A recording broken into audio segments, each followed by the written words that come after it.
காலத்தில் ஒரு சிறிய கிராமத்தில் ராமு என்ற சிறுவன் இருந்தான்.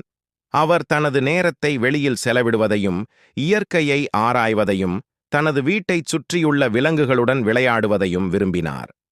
ஒரு நாள் அவர் ஒரு பெரிய மரத்தின் அருகே நடந்து கொண்டிருந்தபோது ஒரு சிறிய சிறிய பறவை குருவி குருவி பறக்க போராடுவதைக் கண்டார். பறவை காயமடைந்தது போல் இருந்தது. ராமுவின் உள்ளம் உருக குருவியை கவனமாக எடுத்து வீட்டிற்கு கொண்டு வந்து பார்த்து கொள்ள ஆரம்பித்தான். அந்த பறவைக்கு சிட்டு என்று பெயரிட்டார். ராமு தினமும் சிட்டுக்கு தண்ணீர் மற்றும் உணவு கொடுப்பார். காலப்போக்கில் பறவை மெதுவாக குணமடையத் தொடங்கியது. சீட்டு சீக்கிரமே ராமுவின் உற்ற நண்பனானான். அவர்கள் ஒன்றாக விளையாடினர். ராமு பறவைக்கு சில டியூன்களை விசில் கூட கற்றுக் கொடுத்தார். ஒரு நாள் அந்த கிராமத்தை பயங்கர புயல் தாக்கியது. காற்று பலமாக வீசியது. பறவைகள் அனைத்தும் பாதுகாப்பான இடத்திற்கு பறந்தன. ராமு சித்துவை பற்றி கவலைப்பட்டு அவனை உள்ளே வைத்திருக்க முயன்றான். ஆனால் சிட்டு இப்போது முழுமையாக குணமடைந்து தனது குடும்பத்திற்கு திரும்பி மற்ற பறவைகளுடன் சுதந்திரமாக பறக்க வேண்டிய நேரம் இது என்று உணர்ந்தான். சிட்டுவின் தேவையை புரிந்து கொண்ட ராமு வருத்தமாக இருந்தாலும் அவனை வெளியே அழைத்துச் சென்றான்.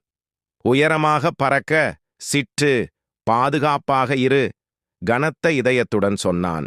சிட்டு ராமுவைச் சுற்றி பறந்து மகிழ்ச்சியுடன் கிண்டல் செய்து பின்னர் வானத்தில் மற்ற பறவைகளுடன் சேர்ந்தார்.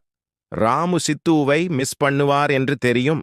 ஆனால் தன் குட்டி நண்பனை மீண்டும் பறக்க உதவிய பெருமையும் அவனுக்கு இருந்தது. கதையின் ஒழுக்கம்: உண்மையான நட்பு என்பது மற்றவர்கள் வளர உதவுவதும் சரியான நேரத்தில் அவர்களை விடுவிப்பதும் ஆகும். காலத்தில் ஒரு சிறிய கிராமத்தில் ராமு என்ற சிறுவன் இருந்தான். அவர் தனது நேரத்தை வெளியில் செலவிடுவதையும் இயற்கையை ஆராய்வதையும் தனது வீட்டைச் சுற்றியுள்ள விலங்குகளுடன் விளையாடுவதையும் விரும்பினார்.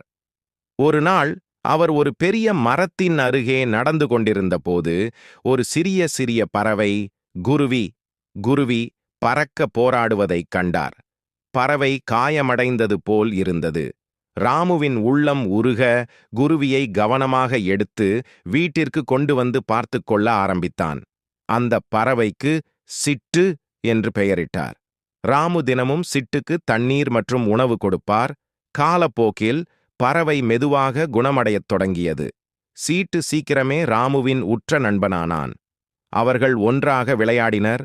ராமு பறவைக்கு சில டியூன்களை விசில் கூட கற்று